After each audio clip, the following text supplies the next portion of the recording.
A notícia caiu como uma bomba, né? Nicolás Maduro foi preso na Venezuela e, claro, a internet explodiu. De um lado, a gente viu aquelas celebrações, o tal fim do comunismo. Do outro, um coro de denúncias sobre o imperialismo americano. De novo, narrativas bem conhecidas. A nossa missão aqui hoje é tentar furar essa bolha. Vamos mergulhar fundo no material que sugere uma terceira via, uma explicação que meio que ignora essa briga de torcida. A nossa fonte é um editorial do jornal Alfredo Wagner Online. O título já é uma provocação. O que a direita, a esquerda e nem você entenderam sobre os acontecimentos na Venezuela. O objetivo aqui é desvendar o que, segundo essa análise, aconteceu de verdade nos bastidores. E olha, para mais análises como esta, que buscam essa profundidade por trás das manchetes, fica o convite para conhecer o canal Mergulho Profundo. É uma parceria com o jornal Alfredo Wagner Online. E o que eu acho fascinante nessa análise é que ela nos força a tirar um pouco os óculos da ideologia, sabe? O editorial propõe um exercício de realismo puro. A questão que ele levanta não é sobre quem tem a razão moral ou política. A questão é: o que essas narrativas tão barulhentas dos dois lados podem estar, intencionalmente ou não, escondendo do público? É um convite para olhar o poder real e não o teatro do poder. Certo, então vamos desmontar isso. A tese principal do texto, então, é que o que vimos não foi uma revolução, nem um golpe clássico. Foi, e aqui eu cito, uma transição negociada. É uma afirmação bem forte. Que evidências, que sinais a análise apresenta para sustentar uma ideia dessas? Então, a argumentação é construída em cima de sinais que sozinhos talvez não digam muito, mas juntos eles pintam um quadro bem convincente. O primeiro ponto, e talvez o mais claro, é a ausência de caos. O que é totalmente contraintuitivo, né? A gente imagina uma queda de regime com violência, tanque na rua, conflito. A ausência disso já é por si só uma pista gigante de que algo foi combinado. Exatamente. O editorial destaca que não houve resistência institucional de peso. Não vimos generais leais a Maduro se entrincheirando, nenhum aparato do Estado se partindo ao meio. Foi tudo surpreendentemente limpo. E isso leva ao segundo ponto. As Forças Armadas. Isso. A integridade das Forças Armadas. A espinha dorsal do regime. Se elas não racharam, não foi uma ruptura forçada. Parece mais que receberam um novo memorando da diretoria, né? É uma ótima analogia. A cúpula militar que sustentou Maduro por anos simplesmente mudou de posição em bloco, sem fraturas visíveis. Isso sugere que a ordem não veio de fora para dentro, mas de um consenso interno, ou pelo menos de um novo acordo. E o terceiro sinal é a velocidade e a organização da sucessão. Sim, isso me chamou muita atenção. Em questão de horas, a vice-presidente assumiu, fez um pronunciamento e, o mais impressionante, começou a receber reconhecimento internacional, inclusive de Washington. Isso não bate com a ideia de um golpe imperialista hostil, onde normalmente haveria sanções, condenações. Não bate mesmo. Uma sucessão tão orquestrada e com validação internacional tão rápida praticamente grita acordo prévio. E o último pilar dessa tese é que as estruturas de poder, no geral, ficaram de pé. O partido governista, o PSUV, não foi dissolvido. O sistema eleitoral, por mais contestado que seja, não foi desmontado. O sistema continuou. Então, a grosso modo, o que o artigo sugere é como se fosse uma grande empresa. Demitiram o CEO, que já não era mais funcional, mas todo o conselho de administração, os diretores, os gerentes e o modelo de negócio continuam os mesmos. A fachada mudou para acalmar o mercado, mas a estrutura que realmente importa, essa permaneceu intocada. Perfeito. É isso. O editorial crava isso numa frase. Maduro caiu, o sistema não. A peça mais visível e controversa do tabuleiro foi sacrificada para que o jogo pudesse continuar. Talvez de forma até mais eficiente, né? E lucrativa para quem manda de verdade. E se a gente parte dessa premissa, de uma transição negociada, cirúrgica, as reações inflamadas que a gente viu ficam parecendo um teatro. E isso me leva à crítica que o texto faz a essas leituras polarizadas. Como a análise desmonta a celebração da direita, por exemplo. A análise aponta para o que chama de miopia simbólica.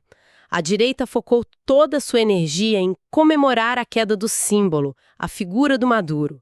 Celebraram uma derrota do comunismo que, na prática, segundo o editorial, nunca aconteceu, porque o tal do comunismo, o socialismo ali, já era muito mais uma retórica de poder do que um sistema econômico que funcionava, sabe? Entendi. Eles comemoraram a troca do garoto propaganda, mas ignoraram que a empresa continua funcionando com a mesma lógica. Exatamente. Ao focar no indivíduo, essa leitura ignorou a resiliência do sistema. Perdeu a chance de entender que a estrutura de poder venezuelana, com seus militares, seus burocratas e seus interesses econômicos profundos, apenas se adaptou. Foi uma celebração da superfície, enquanto o fundo do oceano continuava o mesmo. E do outro lado, a esquerda denunciou o imperialismo. Qual é a falha nessa narrativa, segundo o editorial? A falha, de acordo com o texto, está em ignorar a complexidade do cenário internacional hoje em dia. A tese da intervenção imperialista funciona bem quando se tem um ator claro, tipo os Estados Unidos, agindo sozinho contra a vontade do resto do mundo. Mas o que se viu foi um consenso, ainda que silencioso, de múltiplas potências. O reconhecimento rápido da nova presidência não veio só de Washington, né? A reação global foi de como o texto coloca, uma ambiguidade coordenada. Ninguém condenou com veemência, ninguém defendeu Maduro até o fim. Parece que todo mundo já tinha recebido o roteiro. E isso enfraquece a narrativa.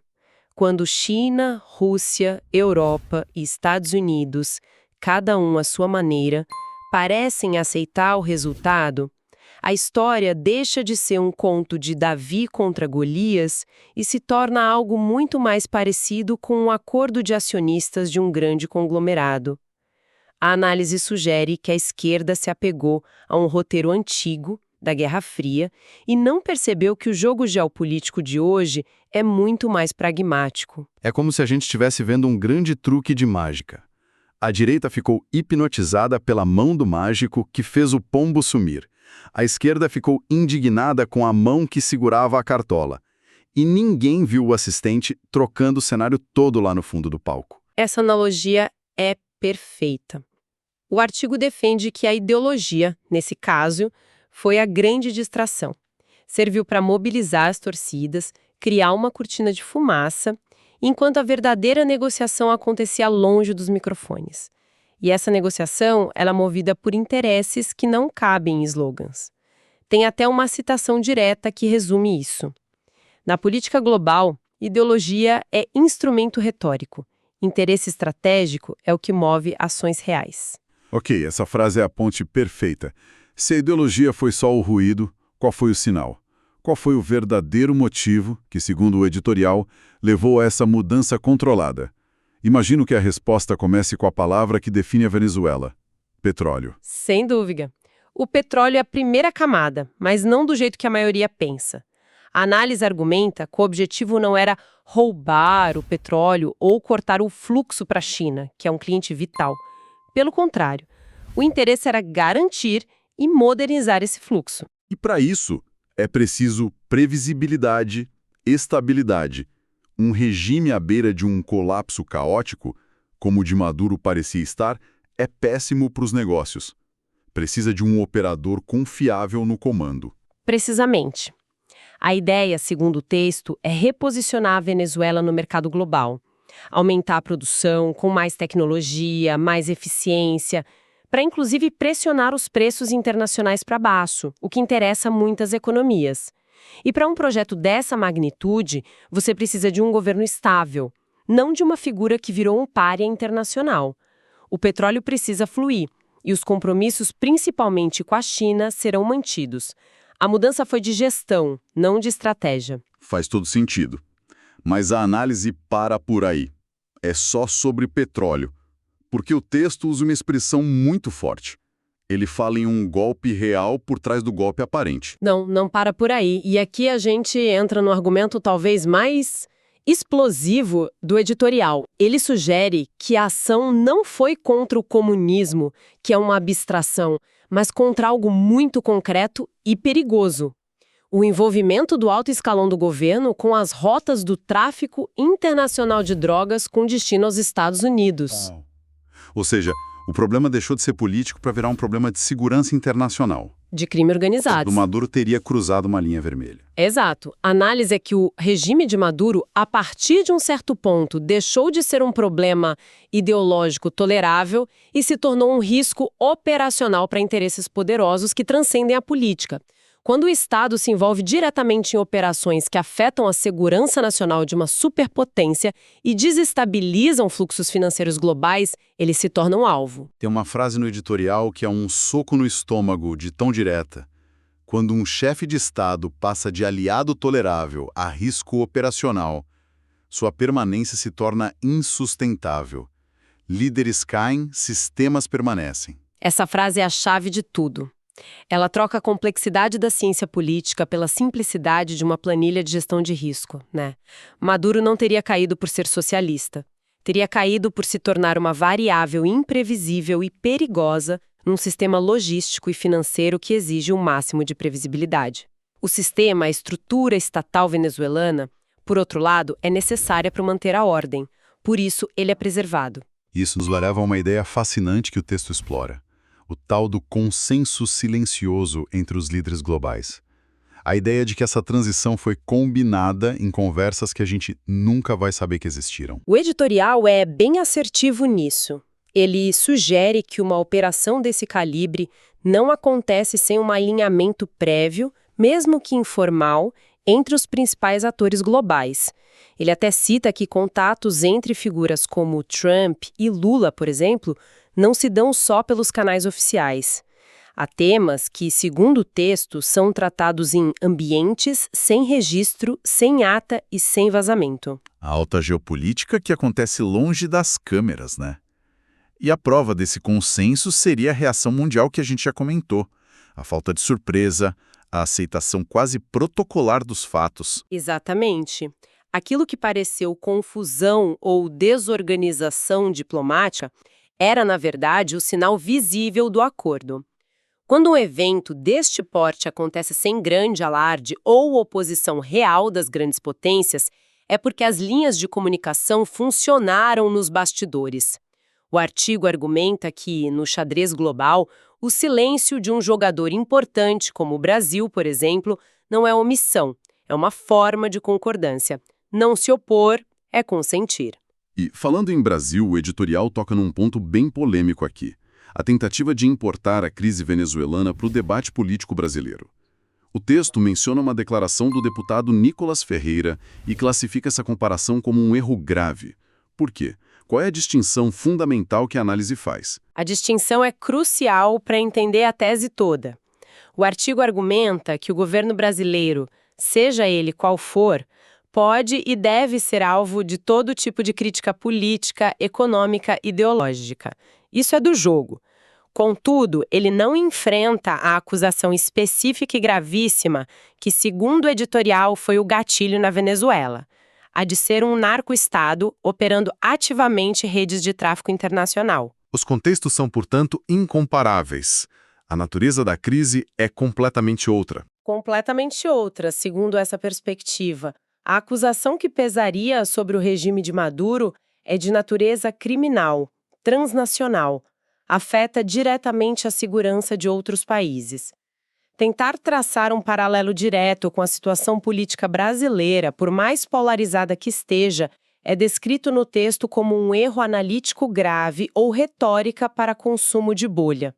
Em outras palavras, é usar um evento geopolítico complexo de forma superficial para atacar um adversário interno, ignorando as causas reais que o motivaram. Ok. Então, juntando todas as peças que essa análise nos deu, qual é a grande fotografia que se forma? O que tudo isso significa no final das contas? A grande fotografia é a de um espetáculo de marionetes.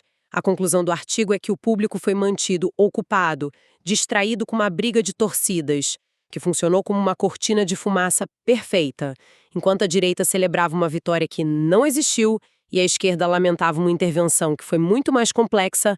O poder real, o deep state global, se preferir, negociava os termos da transição em silêncio e com total pragmatismo. Mudaram o rosto no cartaz, mas o filme continua sendo o mesmo, com os mesmos produtores e o mesmo roteiro. Precisamente, o artigo encerra com uma síntese que eu acho brilhante. Ideologia foi o ruído. Petróleo, rota e crime foram o motivo. As estruturas de poder que realmente governam o fluxo de capital e de mercadorias lícitas e ilícitas foram preservadas, talvez até fortalecidas, agora com operadores considerados mais estáveis e menos arriscados, né? A plateia discutiu o figurino, enquanto os diretores negociavam a próxima temporada nos bastidores. E essa análise nos deixa com uma provocação final que vale a pena a gente pensar. Se os grandes movimentos geopolíticos são decididos com base em interesses tão pragmáticos, negociados em silêncio, longe dos nossos olhos, quantas outras manchetes que a gente lê todos os dias são, na verdade, só o palco visível de um espetáculo cujos verdadeiros diretores a gente nunca vai conhecer? Para continuar aprofundando seu entendimento sobre os temas que definem o nosso tempo, siga o canal Mergulho Profundo e acompanhe as publicações do jornal Alfredo Wagner Online.